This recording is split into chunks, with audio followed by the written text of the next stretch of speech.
तो दोस्तों, एक रेलवे स्टेशन जहां दिन भर भीड़ भाड़ रहती है, वहीं रात के समय वीरान और खौफनाक लगने लगता है। अंधेरे में खाली प्लेटफॉर्म, धीमी रोशनी में चमकती पटरी और दूर से आती ट्रेन की आवाज एक अजीब सा माहौल बना देती है। ये कहानी बेगमपुर रेलवे स्टेशन की है। ये स्टेशन दिन में आम रेलवे स्टेशनों की तरह ही व्यस्त रहता है। हर घंटे ट्रेनें आती जाती रहती हैं, यात्री प्लेटफॉर्म पर दौड़ते रहते हैं और अनाउंसमेंट की आवाज चारों ओर गूंजती रहती है। लेकिन जैसे ही सूरज ढलता है और रात का अंधेरा घिरता है, ये स्टेशन किसी और ही दुनिया का हिस्सा लगने लगता है। रात में यहाँ कोई भी ट्रेन रुकती नहीं। सभी ट्रेनें तेजी से इस स्टेशन को पार कर जाती हैं, मानो कुछ ऐसा हो जिसे छूने से वे भी डरती हों। प्लेटफॉर्म नंबर 3 की ओर तो कोई देखता भी नहीं, क्योंकि यहाँ के लोग कहते हैं कि वहाँ कोई और भी मौजूद है, कोई ऐसा जो अब भी अपनी आखिरी ट्रेन पकड़ने की कोशिश कर रहा है। करीब 5 साल पहले इसी स्टेशन पर एक दर्दनाक हादसा हुआ था। इस घटना के बाद से ही कुछ अजीब चीजें होने लगी। ये कहानी एक ऐसे रेलवे स्टेशन की है जहां देर रात रुकने की हिम्मत कोई नहीं करता।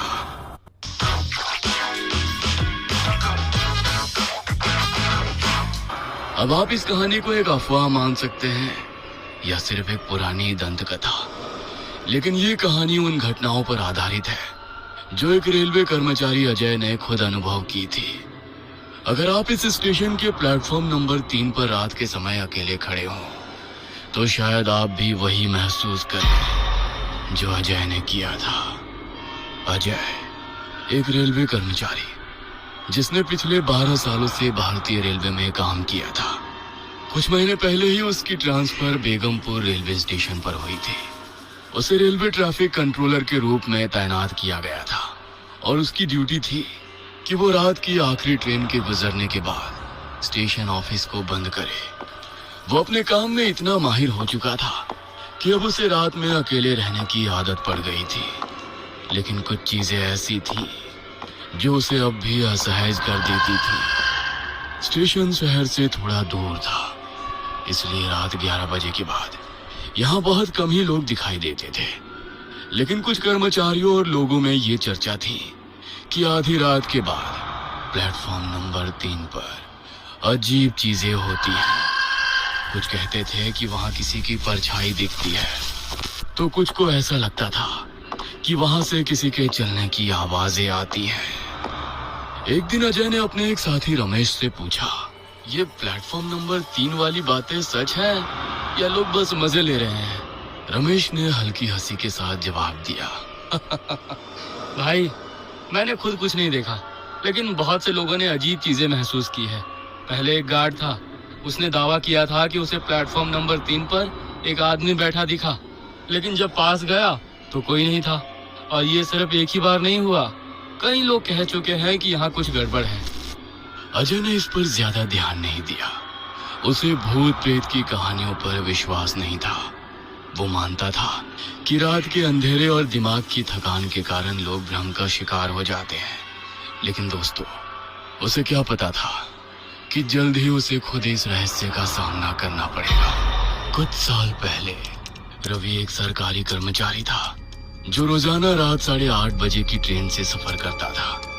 लेकिन उस दिन वो ऑफिस में ज्यादा काम की वजह से लेट हो गया था। उसकी पत्नी ने फोन पर बताया था कि घर पर मेहमान आए हुए हैं। वो जल्द से जल्द पहुंचना चाहता था। भागते भागते जब वो स्टेशन पहुंचा, तब तक ट्रेन धीरे धीरे शुरू हो गई थी। जल्दबाजी में उसने दौड़कर ट्रेन पकड़ने की कोशिश की, लेकिन प्लेटफॉर्म गीला था, जिससे उसका पैर फिसल गया और वो सीधे पटरी पर गिर गया। संतुलन बिगड़ने के कारण वो फिसल गया और पटरी पर गिरते ही ट्रेन के नीचे आ गया। यह हादसा रात के 10:30 बजे हुआ था और उस समय प्लेटफॉर्म पर मौजूद एक बुजुर्ग चाय वाले ने इसे अपनी आंखों से देखा था। चाय वाले के मुताबिक ट्रेन के गार्ड और कुछ यात्री मदद के लिए दौड़े, लेकिन तब तक बहुत देर हो चुकी थी। इस घटना के बाद स्टेशन पर यह अफवाह फैलने लगी कि रवि की आत्मा अभी भी प्लेटफॉर्म नंबर 3 पर भटकती है। कई यात्रियों ने बताया कि उन्होंने देर रात यहाँ किसी आदमी को बैठे देखा, लेकिन जैसे ही पास गए वो गायब हो गया। कुछ ने ये भी कहा कि ट्रेन के गुजरने के बाद पटरी पर सफेद कपड़ों में एक परछाई खड़ी दिखाई देती थी। उसके बाद से हर रात प्लेटफॉर्म नंबर 3 पर कुछ अजीब घटनाएं होने लगी, लेकिन अजय इन बातों पर विश्वास नहीं करता था। उसके लिए ये सब बस अफवाहें थी। एक रात अजय की ड्यूटी अकेली थी। आमतौर पर स्टेशन पर 2 कर्मचारी मौजूद रहते थे, लेकिन उस दिन उसके साथी रमेश ने किसी फैमिली फंक्शन के लिए छुट्टी ली थी। इसलिए पूरी जिम्मेदारी अजय पर थी कि वो आखिरी ट्रेन गुजरने के बाद स्टेशन ऑफिस को ताला लगाए और सिग्नल कंट्रोल की रिपोर्ट अपडेट करे। रात के 1:45 हो चुके थे और आखिरी ट्रेन प्लेटफॉर्म नंबर 1 से गुजरने वाली थी। अजय ने अपनी घड़ी देखी और फिर सिग्नल पैनल की तरफ देखा। ट्रेन के गुजरने से पहले उसे ट्रैक क्लियर करना था। कुछ ही मिनटों बाद इंजन की रोशनी दूर से चमकने लगी और ट्रेन की सीटी की आवाज गूंज उठी। जैसे ही ट्रेन स्टेशन पार कर गई, अजय ने राहत की सांस ली। अब बस कुछ कागजी काम निपटाने थे और फिर वो स्टेशन की लाइटें बंद करके घर जा सकता था।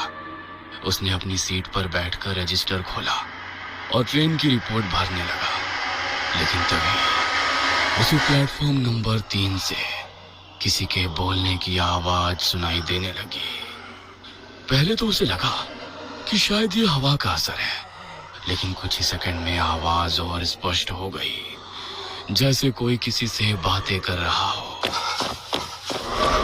उसने सीसीटीवी स्क्रीन पर नजर डाली, लेकिन वहां कुछ नहीं था। स्टेशन पूरी तरह सुनसान थी। फिर भी उसे ऐसा महसूस हुआ जैसे कोई उसे देख रहा हो। शायद मेरा दिमाग खेल रहा है, उसने खुद से कहा और अपनी रिपोर्ट में ध्यान देने लगा। लेकिन जैसे ही उसने स्टेशन की लाइट्स बंद करनी शुरू की, प्लेटफॉर्म नंबर 3 पर एक परछाई दिखी। वो एक आदमी की आकृति थी जो बिल्कुल स्थिर खड़ा था। अजय ने टॉर्च उठाई और बाहर जाने का फैसला किया, लेकिन जैसे ही उसने प्लेटफॉर्म की तरफ कदम बढ़ाया, हल्की ठंडी हवा उसके चेहरे से टकराई। इतनी ठंड कहां से आ गई? हाँ, उसने सोचा। जैसे ही वो प्लेटफॉर्म पर पहुंचा, वहां कोई नहीं था, लेकिन उसे ऐसा लगा जैसे अभी अभी कोई वहां खड़ा था कि तभी अचानक उसे पीछे से किसी के चलने की आवाज आई। उसने तुरंत पलट कर देखा, लेकिन वहां कुछ भी नहीं था। अब उसका दिल जोर जोर से धड़कने लगा था। इस पल को उसने अपने चारों तरफ नजर दौड़ाई, लेकिन स्टेशन पूरी तरह खाली था। ये सब मेरे दिमाग का भ्रम है। हाँ, अजय ने खुद को समझाने की कोशिश की, लेकिन अंदर ही अंदर वो अब डर महसूस करने लगा था। वो तेजी से वापस स्टेशन मास्टर के केबिन की ओर भागा और दरवाजा बंद कर लिया। अंदर आते ही उसने घड़ी देखी। रात के ठीक 1 बज चुके थे। उसने कुछ देर तक गहरी सांस ली और अपने काम में वापस जुटने की कोशिश की, लेकिन उसे ये एहसास होने लगा था कि जो भी हो रहा था वो सिर्फ उसका भ्रम नहीं था। कुछ तो था जो स्टेशन पर मौजूद था। इस रात की घटना के बाद अजय काफी परेशान रहने लगा। उसे यकीन हो गया था कि जो कुछ भी उसने देखा और महसूस किया वो सिर्फ उसकी कल्पना नहीं थी। उस रात के बाद से वो ठीक से सो नहीं पाया। जब भी वो आंखें बंद करता, उसे प्लेटफॉर्म नंबर 3 पर खड़ा वो साया याद आता। अगली शाम ड्यूटी के दौरान अजय ने अपने साथी रमेश से इस घटना का जिक्र किया। रमेश, कल रात कुछ अजीब हुआ था। प्लेटफॉर्म नंबर 3 पर कोई खड़ा था, लेकिन जब मैं पास गया तो वो गायब हो गया। मैंने किसी की आवाज भी सुनी। रमेश ने हंसते हुए कहा। अजय, रात की शिफ्ट में अकेले होते होते तेरा दिमाग खराब हो गया है। नहीं यार, मैं मजाक नहीं कर रहा। कुछ तो है वहाँ। तू भी तो यहाँ काफी वक्त से काम कर रहा है ना? क्या तुझे कभी कुछ अजीब नहीं लगा? रमेश थोड़ी देर तक चुप रहा, फिर बोला, सच कहूं तो मैंने कभी खुद कुछ ऐसा महसूस नहीं किया, लेकिन कई लोगों से सुना है कि प्लेटफॉर्म नंबर 3 पर रात में मत जाना। मैंने इसे अफवाह समझकर कभी ध्यान नहीं दिया। रमेश की बातें सुनकर अजय संतुष्ट नहीं था। उसने स्टेशन के आसपास के कुछ पुराने दुकानदारों से भी बात की। स्टेशन के बाहर चाय की दुकान चलाने वाले बुजुर्ग रामलाल ने कहा, बेटा, मैंने खुद उस रात रवि को ट्रेन में चढ़ने की कोशिश करते हुए देखा था और फिर उसकी दर्दनाक मौत। उसके बाद से कई लोगों ने उसे रात के वक्त स्टेशन पर देखा है। कुछ कहते हैं कि वो अब भी आखिरी ट्रेन पकड़ने की कोशिश कर रहा है। अब अजय को पूरा यकीन हो गया कि ये कोई मनगढ़ंत कहानी नहीं थी। अजय डर से बीमार पड़ने लगा और एक दिन ड्यूटी पर नहीं आया। रमेश उस रात नाइट शिफ्ट में अकेला था। उस रात करीब 1 बजे रमेश ड्यूटी कर रहा था जब उसे प्लेटफॉर्म नंबर 3 से अजीब आवाजें सुनाई दी।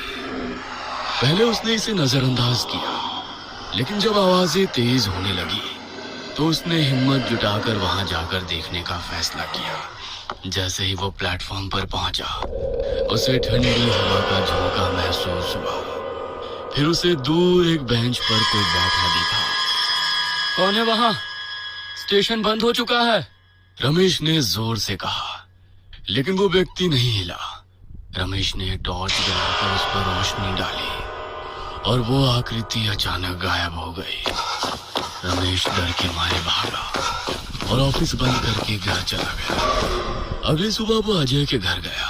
अजय, मैंने उसे देखा तो सही कह रहा था। अब दोनों को एहसास हुआ कि जो कुछ हो रहा था वो सच था, लेकिन स्टेशन मास्टर और अन्य अधिकारी उनकी बातों को मजाक समझते थे। धीरे धीरे अजय और रमेश की हालत बिगड़ने लगी। हर रात ड्यूटी पर जाना मुश्किल हो रहा था। उन्हें लगातार ऐसा लगता था कि कोई उनकी हर हरकत देख रहा है। कभी कभी तो टेलीफोन अपने आप बज उठता, लेकिन जब वे रिसीवर उठाते तो दूसरी तरफ सिर्फ भारी सांसों की आवाज सुनाई देती। उनका मानसिक तनाव इतना बढ़ गया कि उन्होंने स्टेशन मास्टर से नाइट शिफ्ट बदलने की गुजारिश की, लेकिन किसी ने उनकी बात को गंभीरता से नहीं लिया। अजय अब पूरी तरह परेशान हो चुका था। उसे समझ नहीं आ रहा था कि आखिर ये आत्मा उसे और रमेश को ही क्यों परेशान कर रही थी। अब सवाल था कि अब इस डर को सहकर यहाँ काम करते रहेंगे या फिर किसी तरह इससे छुटकारा पा सके। उसने तय किया कि अब वो इसका हल निकालेगा। अगले ही दिन अजय ने कुछ स्थानीय लोगों और अपने पुराने सहकर्मियों से बात की। लोगों ने उसे समझाया कि जब आत्माएं किसी जगह पर बंधी होती है तो वे कभी कभी वहां रहने वाले लोगों से संपर्क करने की कोशिश करती है, लेकिन अजय को यकीन नहीं हुआ। आखिरकार उसने परवेज अंसारी नाम के एक पैरानॉर्मल इन्वेस्टिगेटर से संपर्क किया। अजय को उसके बारे में स्टेशन के पास वाले एक पुराने दुकानदार से पता चला था। उसने बताया था कि अगर कोई इस रहस्य को सुलझा सकता है तो वो परवेज ही है, जो पहले भी कई रहस्यमयी घटनाओं की जांच कर चुका था। परवेज ने स्टेशन पर आकर कुछ जांच पड़ताल की और वहां कुछ अजीब चीजें महसूस की।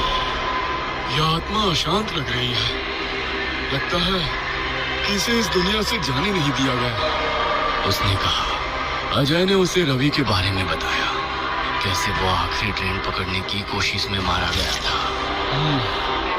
यह आत्मा इसलिए यहाँ अटकी हुई है क्योंकि इसे अपने जाने का एहसास ही नहीं हुआ।